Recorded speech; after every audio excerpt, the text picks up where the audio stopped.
सीधे रुख करेंगे बीजेपी के प्रदेश अध्यक्ष हरियाणा के मोहन लाल बटौली का, जो प्रेस कॉन्फ्रेंस कर रहे हैं। क्या कुछ कह रहे हैं, सुनाते हैं आपको। टोली का गठन करते हुए 4 सदस्यीय टोली रहेगी।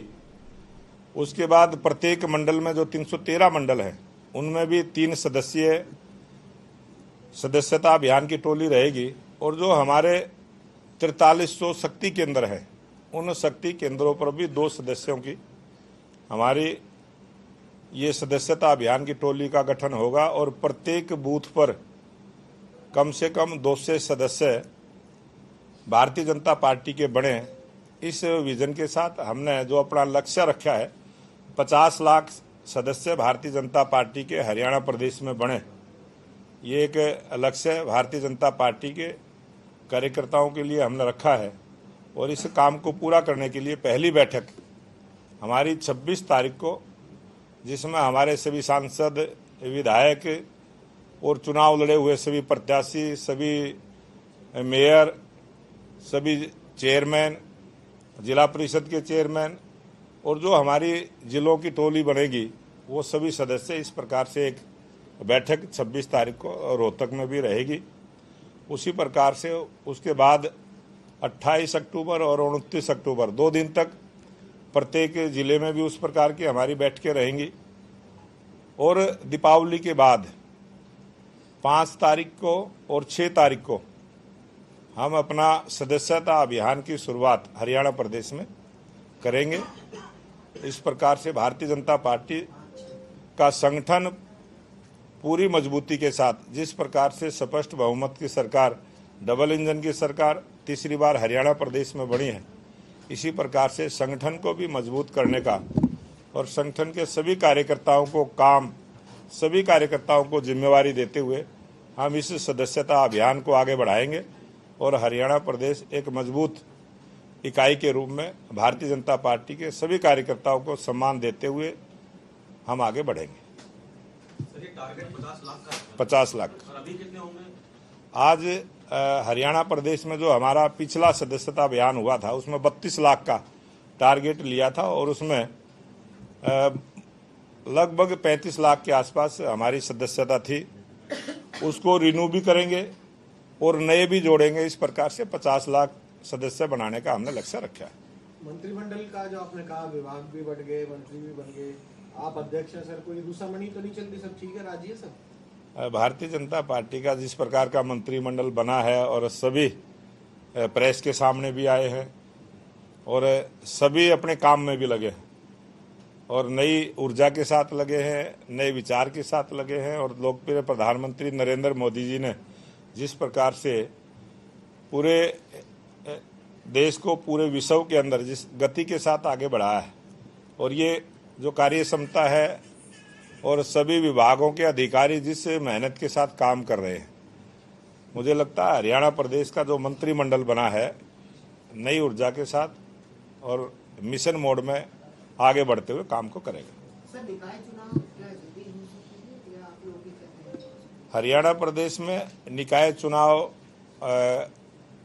होने हैं, नगर पालिका, नगर परिषद और अभी जो 2 मेयर विधायक भी बने हैं हमारा सोनीपत से और अम्बाला से।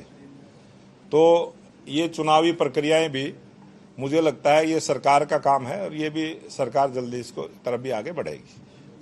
तो अभी हरियाणा में जिस तरह प्रचंड बहुमत से सरकार बनाई, आगे जो नगर निगम, नगर निकाय के चुनाव होने हैं, तो उसको लेकर क्या प्लानिंग संगठन की तरफ से की जा रही है? हमारा ये जो सदस्यता का अभियान चला है, ये जो सदस्य बनेंगे और सदस्यता अभी चलेगी इस महीने नवंबर महीने में हमारे संगठन के चुनाव की प्रक्रिया भी चलेगी।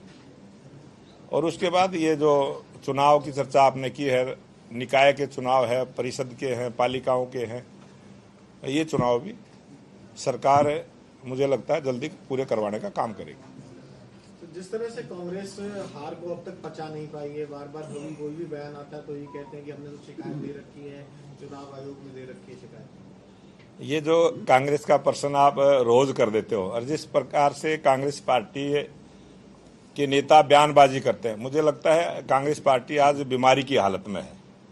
और मैं सलाह दूंगा, आपके माध्यम से दूंगा कि उनको सलाह दें वो अच्छे किसी डॉक्टर से अपना इलाज कराएं, अच्छा ट्रीटमेंट लें, और मानसिक रूप से ये जो बीमारी, कभी अधिकारियों पर आरोप लगाना, कभी ईवीएम पर आरोप लगाना और अपने काम को ठीक ना करना, जनता पर भरोसा रखना लोकतंत्र की पहली पहचान होनी चाहिए। और हमने लोकतंत्र के सम्मान किया है। जिन्होंने वोट दी है, वोट देने वाले वोटर के ऊपर भी इस प्रकार के आरोप लगाना, ये कांग्रेस की बहुत बड़ी बीमारी है।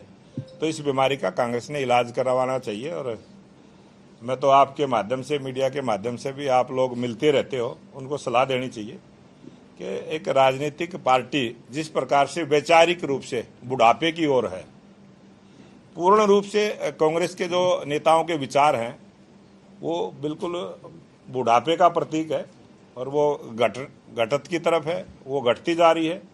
और इसी प्रकार से बयानबाजी करेगी तो कांग्रेस पार्टी घटती रहेगी। एक सवाल सर आपको लेकर है। आपको हमने बतौर संगठन में काम करते हुए भी देखा था, आप बतौर विधायक भी रहे, लोकसभा का चुनाव भी पार्टी ने लड़वाने का काम किया।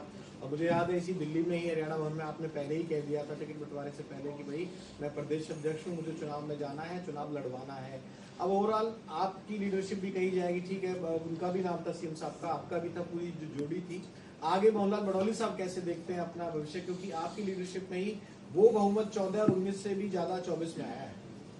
ये हमारा राष्ट्रीय नेतृत्व और हमारे राष्ट्रीय अध्यक्ष जगत प्रकाश नड्डा जी और देश के लोकप्रिय प्रधानमंत्री नरेंद्र मोदी जी के मार्गदर्शन में ये जो 2024 का विधानसभा का चुनाव हुआ है और जिस प्रकार से केंद्रीय नेतृत्व ने मार्गदर्शन करने का काम किया, 5 प्रभारी इस चुनाव के निमित्त केंद्र की तरफ से, और हमारे केंद्रीय मंत्रियों की जिस प्रकार से ड्यूटियां लगी, निरंतर सभी कार्यकर्ताओं को संभालने का जो काम किया, और भारतीय जनता पार्टी के तमाम कार्यकर्ता, जो कांग्रेस पार्टी ने एक नैरेटिव को पैदा कर रखा था, कांग्रेस पार्टी ने जिस प्रकार का दुष्प्रचार कर रखा था और जो एक झूठ का गुब्बारा कांग्रेस पार्टी ने फुलाने का काम किया, उस झूठ के गुब्बारे की हवा हरियाणा के वोटर ने निकालने का काम किया है। और भारतीय जनता पार्टी के कार्यकर्ताओं ने कड़ा परिश्रम किया है, हर घर तक गए हैं, हर वोटर तक अपनी पहचान बनाई है, हर वोटर तक पहुंच बनाई है, और उसी का ये परिणाम है कि हरियाणा की जनता ने भारतीय जनता पार्टी को जिताने का काम किया है, उसको आशीर्वाद देने का काम किया है। अध्यक्ष जी, एक सवाल ये कि साक्षी मलिक ये कह रही है कि Babita Phogat wrestling federation of India की अध्यक्ष बनना चाहती है, और महावीर फोगाट ये कह रहे हैं कि दीपेंद्र हुड्डा साक्षी मलिक से ऐसे बयान दिलवाते हैं। ये कांग्रेस पार्टी की बहुत पुरानी बीमारी है, मैंने जो पहले भी चर्चा की थी। वो इस प्रकार की राजनीति करना चाहते हैं कि कभी किसी की आड़ लेके राजनीति करते हैं, झूठे बयान देकर राजनीति करते हैं, और कांग्रेस का जो झूठ है वो अपने आप सामने आता है, और कांग्रेस की झूठ की वजह से ये कांग्रेस कमजोर हुई है।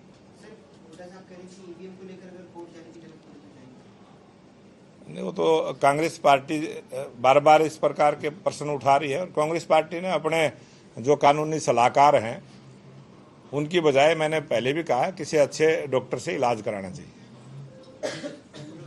दिल्ली के अंदर पॉल्यूशन को अगर लेके बात करें तो पॉल्यूशन बढ़ता जा रहा है। हर बार आम आदमी पार्टी जो है वो हरियाणा पे और इधर लेके बात करती है। कैसे देखते हैं इस बार जो दिल्ली की पॉल्यूशन के अंदर हालात हो रहा है? जो आदमी अपनी जिम्मेवारी को दूसरे पर थोपने का काम करते हैं, ये उस आदमी की गलती है। और राजनीतिक रूप से एक सरकारी जिम्मेवारी, एक सरकार का मुखिया इस प्रकार का बयान दे, और जिस प्रकार से दिल्ली के मुख्यमंत्री ने भी ये बयान दिया था, और वो सीधा दोषी ठहराते हैं हरियाणा के किसान को, पंजाब के किसान को, उत्तर प्रदेश के किसान को, राजस्थान के किसान को।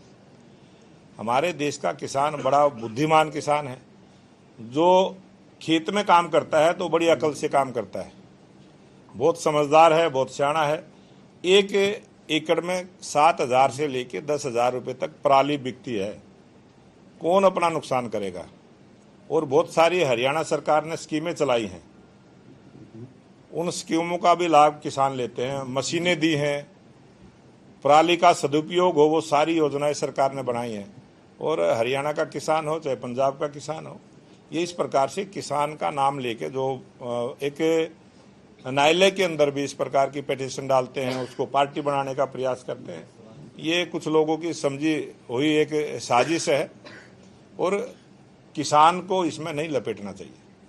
अच्छा सर, आपकी 48 सीटें तो आई हरियाणा में, लेकिन कुछ सीटें जो हारी हैं, कुछ नेता भीतरघात के आरोप जो लगा रहे हैं, उसको लेकर क्या कुछ संगठन की तरफ से, आपकी तरफ से कोई विचार किया जा रहा है कि उनके ऊपर कुछ कार्रवाई है? जब भी भारतीय जनता पार्टी का इस प्रकार का चुनाव का रिजल्ट आता है तो भारतीय जनता पार्टी हमेशा उस पर विचार विमर्श करती है और हम सबसे सुझाव भी लेते हैं, सब प्रकार की जानकारियां भी लेते हैं। लेकिन ये जो भीतरघात का आरोप है, ये इस प्रकार से इन सब के बारे में हम पार्टी स्तर पर समीक्षा करने का काम करते हैं और उस पर समीक्षा करेंगे और उस पर अमल भी करेंगे। जो सस्पेंड हुए थे उस चुनाव के दौरान, क्या उनकी कोई वापसी है या वैसे ही रहेगा 6 साल? अभी तक किसी की भी वापसी नहीं हुई है और जब समय आएगा, क्योंकि ये सारी चीजें जब फिर दोबारा से चुनाव आता है तब ये फिर शुरुआत होती है।